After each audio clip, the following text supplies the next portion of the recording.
Everybody, so I wanted to talk a little bit about a common misconception that people have when it comes to the nature of government intervention and the consequences therefrom, and that is the social ramifications of what happens when the government starts to intervene at such a high level that it severely inconveniences people and makes them uncomfortable.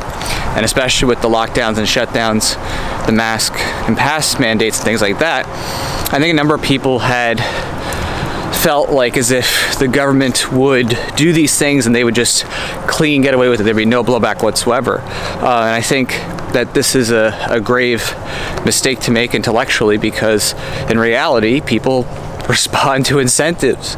And when the government is ramping up all this tyranny and making it more and more difficult for people to provide for themselves and their family and be able to enjoy life, it's only natural that eventually people who were not very political before or just didn't care as much are going to start getting very active and caring about the future, because their life's enjoyment is being upended.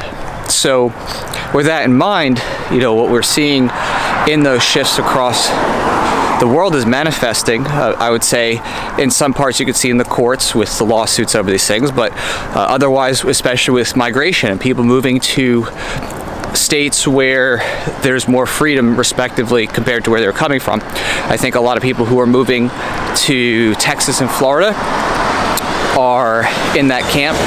I think Austin has been a big attractor. I think like Michael Mouse, Joe Rogan, other people like that moving to that area. I think obviously Florida is a big hot spot for people trying to flee lockdown states and things like that.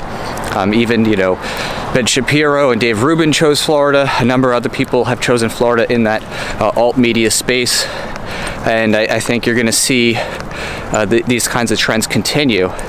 And even Governor DeSantis had mentioned that there was over 300,000 new Republican registrations in the voter rolls, which to me is evidence of a majorly shifting cultural tide.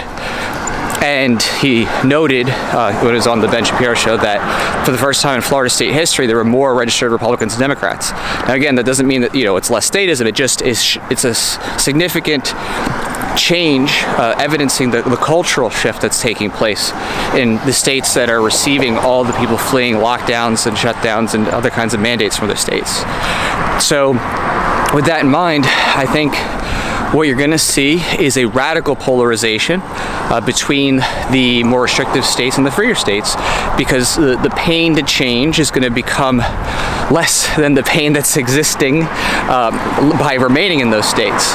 And so I think within the next 5 years that you're going to basically have the equivalent of two different countries. You're going to have basically places like New York, California are going to feel like entirely different countries from places like Texas and Florida within the amount of time. So it's going to be something that I think lasts for generations. That is, the migration patterns and changes is going to leave an economic and cultural impact that's going to last throughout this 21st century.